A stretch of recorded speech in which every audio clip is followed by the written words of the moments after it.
तू मोटा है, तू गेंडा है, अरे तेरे तो दांत काले हैं। तो मैं एक बहुत हैवी, बहुत महंगी कोचिंग को अफोर्ड नहीं कर सकता था। जो इंस्टीट्यूट था उन्होंने ही मेरे साथ एक काइंड ऑफ स्कैम लाइक खेला। कैसे? यानी एक धोखाधड़ी करी मेरे साथ। और जो एक चीज़ मैंने लैक करी अपनी नीट जर्नी में, तो शायद मैं इससे ज़्यादा भी स्कोर कर पाता। हेलो माय डियर स्कॉर्पियंस, ऐसा कहते हुए आपने मुझे कई बार सुना होगा, लेकिन आज मैं वंश ग्रोवर अपनी एक छोटी सी कहानी लेकर आ गया हूँ जो कहीं ना कहीं आपको मोटिवेट करेगी अपनी नीट जर्नी के दौरान। तो मेरी कहानी की स्टार्टिंग होती है यूपी के एक बहुत छोटे से शहर मुजफ्फरनगर से, जहाँ से मेरी स्कूलिंग हुई। पढ़ने में बचपन से ही मैं बहुत होशियार था, लेकिन हमारे घर के हालात कोई बहुत अच्छे नहीं थे। फाइनेंशियल कंडीशंस तो और भी कमज़ोर थी। आप ये समझिए कि मेरे फादर ने कैसे कैसे करके हमारी फीस जोड़ी होगी, उन्होंने कभी हमें पता भी नहीं लगने दिया। जो खिलौने और जो गैजेट्स और इक्विपमेंट्स मेरे फ्रेंड्स इस्तेमाल करते थे वो हम लोग अफोर्ड नहीं कर सकते थे, लेकिन जितना भी हमारे पास था हम उसमें सेटिस्फाइड रहते थे। अब धीरे धीरे करके मैं 9th स्टैंडर्ड में आ गया था, लेकिन हमारे लिए भगवान ने कुछ और सोचा हुआ था। उन्होंने क्या सोचा था कि एक रात को मेरे पेट में एक असहनीय दर्द उठा। दर्द भी ऐसा कि मेरा जो चेहरा था वो बिल्कुल पीला पड़ गया था। और जितने भी हमने डॉक्टर्स को दिखाया, किसी ने कुछ बताया, किसी ने कुछ बताया, लेकिन जो एग्जैक्ट रीज़न था वो कोई भी नहीं बता पा रहा था। तभी वहाँ के एक जाने माने प्रसिद्ध पीडियाट्रिशियन जो कि डॉक्टर गिरीश थे, उन्होंने एक आशंका जताई कि शायद जो अपेंडिक्स है वो मेरा बर्स्ट हो चुका है। उन्होंने कहा कि आप अल्ट्रासाउंड करवाइए, और अल्ट्रासाउंड में यही निकला कि मेरा अपेंडिक्स बर्स्ट हो चुका था। एक 9th क्लास के बच्चे को अगर कोई ऑपरेशन थिएटर में लेके जाए तो आप खुद सोच सकते हैं कि उसके साथ कैसा होगा, क्योंकि मेरी उस टाइम पर उम्र केवल 16 साल थी। उस ऑपरेशन से उभरने में ही मेरे को 3 महीने लग गए, क्योंकि उस ऑपरेशन ने मेरे को इतना अंदर से खोखला कर दिया था कि जितना भी मेरा वज़न था वो सब घटता चला गया। और यहीं पर ही मेरी स्कूलिंग एंड नहीं हुई। स्कूल जब मैं अटेंड करता था, तब भी कई सारी चीज़ें मेरे अड़चन बन के आती थी। जैसे बॉडी शेमिंग। बॉडी शेमिंग मेरी इतनी ज़्यादा होती थी कि पहले तो मुझे पता ही नहीं था कि बॉडी शेमिंग होती क्या है। लेकिन जब मुझे पता चला कि बॉडी शेमिंग एक्चुअली में होती क्या है, तो मैं तो ये सोचता था कि ये तो मेरे साथ बहुत टाइम से हो रही है। तू मोटा है, तू गेंडा है, अरे तेरे तो दाँत काले हैं। एक्चुअली मेरे को बचपन से ही आयरन की डेफिशिएंसी थी, जो कहीं न कहीं मेरे दाँतों पर भी दिखती थी। और इसीलिए लोग मेरे से कहते थे, "अरे तू टूथपेस्ट नहीं करता क्या?" तो मैं भी उन्हें हँस कर जवाब देता था कि अरे यार, सारे टूथपेस्ट तो मैंने इस्तेमाल कर लिए हैं, बस एक हार्पिक करना रह गया है। तो आप ये समझिए कि ये सब चीज़ें मैंने कहाँ से सीखी कि मैंने कभी भी किसी दूसरे की लाइन को छोटा नहीं करा, हमेशा अपनी लाइन को लंबा खींचा। और ये शिक्षा मेरे को हमारे वहीं के यानी मुज़फ्फ़रनगर के एक छोटे से सत्संग मंडल, जिसे श्री गीता मानस मंडल कहते हैं, वहाँ से मेरे को सीखने को मिला। और ये भी मेरी डेस्टिनी थी कि मैं वहाँ पर पहुँच गया, क्योंकि मेरे को किसी ने वो बताया था कि तेरे अंदर बहुत कॉन्फिडेंस, तेरा बहुत ही ज़्यादा लो है, तो तेरे को वहाँ जाना चाहिए। वहाँ गया, उन्होंने क्या करा था कि हमें एक पोडियम पे खड़ा कर दिया था और उन्होंने कहा कि आप कुछ भी बोलो, कुछ भी बोलो। अगर आपने जो मर्ज़ी वो बोलोगे, उससे आपको कॉन्फिडेंस ही बूस्ट होगा।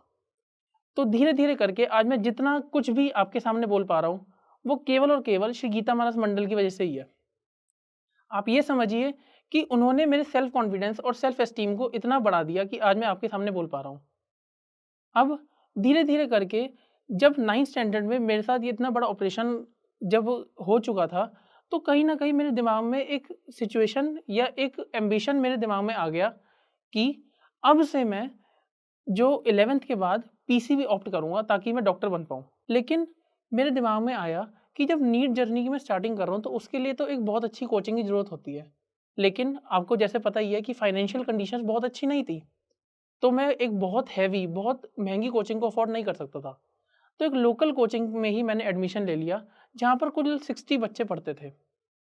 आप ये समझिए कि उन 60 बच्चे जो भी थे, वो सारे मेरे इतने अच्छे फ्रेंड बन चुके थे और वो कहीं न कहीं मेरे को मोटिवेट करते थे। लेकिन जो इंस्टीट्यूट था, उन्होंने ही मेरे साथ एक काइंड ऑफ स्कैम लाइक खेला। कैसे? यानी एक धोखाधड़ी करी मेरे साथ। जैसे ही मेरा 10th का रिज़ल्ट आउट हुआ और उन्हें पता चला कि मैंने यूपी में 97.6% के साथ 10th पोज़ीशन होल्ड करी है, तो उन्होंने ये बोला कि जैसे फ़िज़िक्स, केमिस्ट्री और बायो होती है नीट में, उसमें फ़िज़िक्स में उन्होंने कहा कि फ़िज़िक्स, केमिस्ट्री और बायो हम तीनों के 23,000 रुपीज़ लेंगे पर सब्जेक्ट, पर ईयर। अब आप ये समझिए कि कहाँ पर मेरे को अपनी फ़ीस देने में भी दिक्कत हो रही थी स्कूल की और अब मैं कैसे 23,000 रुपीज़ अरेंज कर पाता। तो कहीं से उधार लिया, कहीं से कुछ करा, लेकिन कहीं न कहीं 23,000 रुपीज़ हमने जमा कर लिए और उसके बाद उन्हें देते भी गए। बात ये हुई कि जैसे ही मेरा 10th का रिज़ल्ट आउट हुआ, उन्होंने मेरे से ये कहा कि आपकी पोज़ीशन बहुत अच्छी आई है, तो आप यहीं पर ही रहिए। आप एक काम करिए कि हम आपको 20,000 रुपीज़ में आपको हम लोग दे देते हैं, 20,000 रुपीज़ में। अब मेरे को ये दिख रहा था कि कहाँ मेरे 69,000 रुपीज़ लग रहे थे, अब मेरे 60,000 रुपीज़ लग रहे हैं। तो मेरे को एक थोड़ा-सा ये हो गया कि शायद भगवान भी मेरे साथ है और उन्होंने इसी की वजह से मेरे को एक अच्छी परसेंटेज दिलवाई। लेकिन हुआ क्या था कि उन्होंने मेरे से कहा कि आपको 60,000 रुपीज़ एक साथ देने हैं, यानी एक ही इंस्टॉलमेंट में पे करने हैं। जो मेरे को एक ही इंस्टॉलमेंट में पे करने थे, तो मेरे ऊपर एक प्रेशर आ गया कि कैसे मैं अपने पापा को ये बात बोलूँ कि 60,000 रुपीज़ अरेंज करने हैं, नहीं तो मेरी पढ़ाई छूट जाएगी।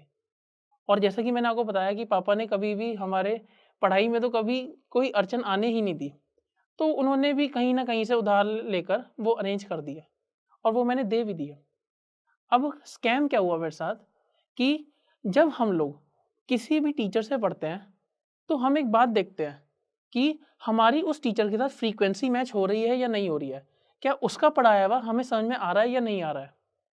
आप ये देखिए कि उन टीचर्स का मेरे को पढ़ाया हुआ समझ में आ रहा था, लेकिन हुआ क्या बायो सब्जेक्ट में, बायो जो कि सबसे मेजर सब्जेक्ट होता है नीट का, उसमें 12 टीचर्स 12 टीचर्स और मेरे को उनके नाम तक याद है। Ruchi ma'am, Ranjana ma'am, Sanjana ma'am, ऐसे कई सारे टीचर्स, यानी 1 साल में 12 टीचर्स चेंज हो गए बायो के।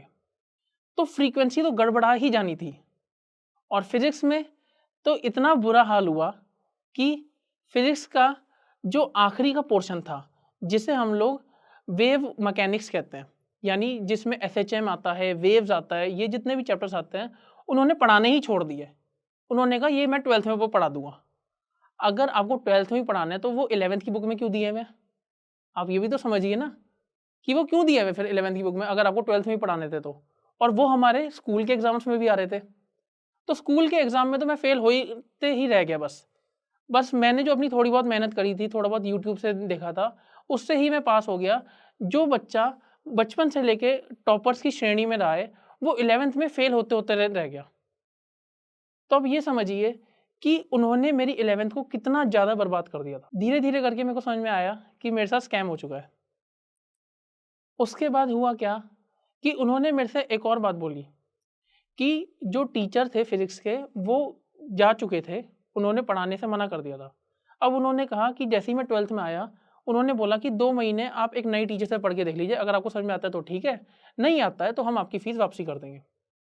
लेकिन तब तक मेरे को समझ में आ गया था कि ये तो बढ़ता ही जाएगा और मेरी 12th भी वेस्ट हो जाएगी और इस साल तो बोर्ड्स भी है, तो मेरे बोर्ड्स भी खराब हो जाएँगे। तो मैंने मना कर दिया और उसके बाद उन्होंने मेरी 60,000 रुपीज़ वापसी कर दिए।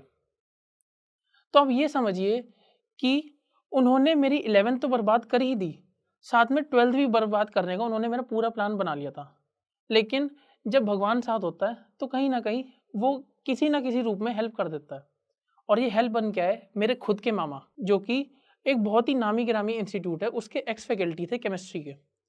उन्होंने मेरे को इतना गाइड करा कि वंश तू ऐसे कर, तू ऐसे कर, वंश तू ऐसे कर, जिनका नाम है विशाल सर, यानी विशाल सेठी सर, जो कि मेरे खुद के मामा हैं। और इसी से ही मैंने अपने 12th बोर्ड्स में 98.6% स्कोर करे, जिससे हुआ क्या कि मैंने यूपी में 4th रैंक हासिल करी पीसीबी से और अपने डिस्ट्रिक्ट में फर्स्ट रैंक हासिल करी है पीसीबी से। तो अब ये समझिए कि उनकी हेल्प की वजह से ही आज मैं यहाँ पर शायद खड़ा हुआ हूँ। और जब मेरी 11th बर्बाद हो चुकी थी, तो मेरे में उम्मीद भी नहीं बची थी कि मैं नीट को क्रैक भी कर पाऊँगा फर्स्ट ईयर में। लेकिन हुआ क्या कि जब मैंने नीट दिया, तो नीट में फर्स्ट ईयर में मेरे मार्क्स आए 571, जो कि केवल 30 नंबर कम थे, यानी 30 नंबर का अगर आप हिसाब लगाएं तो केवल 6 क्वेश्चन कम थे पासिंग कट ऑफ से। लेकिन अब बारी आई ड्रॉप लेने की। ड्रॉप ईयर आसान नहीं होता है। ड्रॉप ईयर बहुत सारे टेंशन, बहुत सारे डिप्रेशन के साथ आता है। और टेंशन और डिप्रेशन भी कैसा कि हमारे जो खुद के नेबर्स होते हैं वो कई बार ऐसी ऐसी बातें बोल देते हैं जो कहीं ना कहीं आपको यहाँ पर चुभ जाती है। ऐसे ही एक छोटा सा इंसिडेंट मैं आपको बताना चाहूँगा। हुआ क्या था कि एक मैं मंदिर गया हुआ था, कहीं से एक आंटी आती हैं और मेरे से पूछती है कि बेटा तुम क्या कर रहे हो। मैंने कहा आंटी कुछ भी नहीं, मैंने तो बस अभी मत्था टेका है और उसके बाद मैंने शिव जी को जल चढ़ाया है और उसके बाद मैं घर वापसी जा रहा हूँ। नहीं नहीं बेटा, ऐसे नहीं, मैं ये कह रही थी कि तुम आगे क्या कर रहे हो। 12th तो तुम्हारी क्लियर हो गई है, अब तुम आगे क्या कर रहे हो। मैंने कहा आंटी मैंने ड्रॉप लिया है। अब मेरा शहर ऐसा है कि वहाँ पर ड्रॉप तो छोड़ो, नीट का मतलब भी लोगों को नहीं पता होता कि नीट का मतलब क्या है। तो जब मैंने बोला ना कि मैंने ड्रॉप लिया हुआ है, तो उन्होंने मेरे से बोला तुम्हें कॉलेज नहीं मिला, तुम्हें कॉलेज नहीं मिला। मैंने कहा नहीं आंटी मैंने ड्रॉप लिया है। कह रहे अच्छा, तो तुम्हारा जो 12th का रिजल्ट आया था वो असली तो था ना, वो अखबार में जो फोटो आई थी वो तुमने ऐसे ही तो नहीं दे दी थी। ये बात कहीं ना कहीं चुप गई और मैं घर आके बहुत रोया। एक ड्रॉपर को लोग कैसे देखते हैं, लोग किस नज़रों से देखते हैं कि उसने स्कूल छोड़ दिया है, कॉलेज नहीं जा पा रहा है, तो वो बिल्कुल बेकार हो गया है, पढ़ना लिखना उसने छोड़ दिया, सब खत्म हो गया उसकी लाइफ में। इस एक इंसिडेंट के बाद मेरी लाइफ में एक वही मोटिवेशन था जिसने मुझे मोटिवेट करा कि आज मैंने नीट में 22 लाख बच्चों में 8457 रैंक गेन करी और मेरे मार्क्स थे 645 मार्क्स। और आप ये समझिए कि जो हमारी नीट जर्नी है वो मुश्किल नहीं है, बिल्कुल भी मुश्किल नहीं है। क्योंकि अगर मैंने फर्स्ट ईयर में भी 571 मार्क्स स्कोर करे थे, तब भी मैंने एक बात नोटिस करी थी कि पेपर तब भी आसान आया था, इस साल भी आसान आया है और आगे भी आसान आएगा। बस आपको फोकस करना है अपनी एनसीईआरटीज़ के ऊपर, क्योंकि NCERT is your bible, Quran, Bhagavad Gita सब है एनसीईआरटी।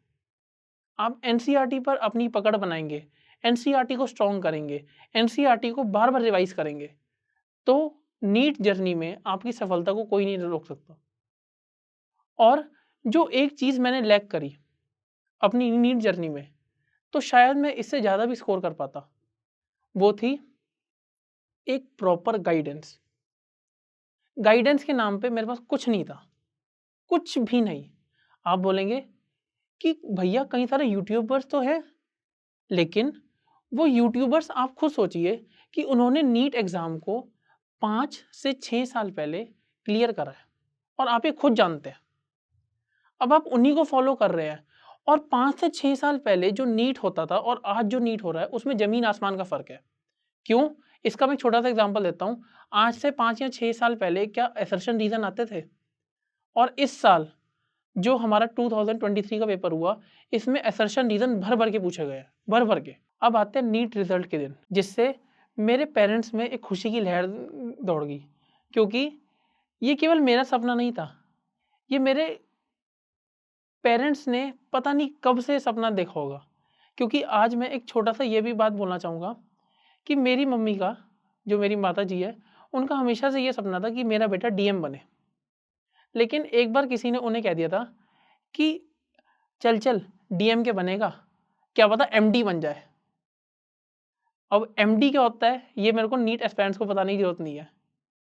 और वैसा ही हुआ कि आज भी मैं उसी ट्रैक पे चल रहा हूँ और शायद बहुत जल्दी आपके सामने एमडी भी बन जाऊँगा। तो जैसा कि मैंने आपको बताया कि नीट ड्रॉप ईयर डिप्रेशन से भरा हुआ होता है। कहीं न कहीं डिप्रेशन और एंग्ज़ायटी आपको घेर ही लेती है। कभी-कभार आपके बैकलॉग लग जाएँगे, कभी-कभार आपको ऐसा लगेगा कि मैं औरों से लैग कर रहा हूँ, कभी टेस्ट में मार्क्स कम आएँगे, कभी कुछ हो जाएगा, कभी कुछ हो जाएगा और इससे आपका डिप्रेशन लेवल बढ़ता ही चला जाएगा। तो इस डिप्रेशन को कोप करने के लिए मैंने क्या करा था कि मैंने जोश टॉक्स नीट, जो कि एक ऐसा चैनल है जिसने मुझे इतना मोटिवेट करा अपनी स्टोरीज़ से कि अगर ये लोग कर सकते हैं तो मैं भी कर सकता हूँ। अगर ये लोग कर सकते हैं तो मैं भी कर सकता हूँ और मैं करके दिखाऊँगा। आया हूँ तो लेकर जाऊँगा। Thank you.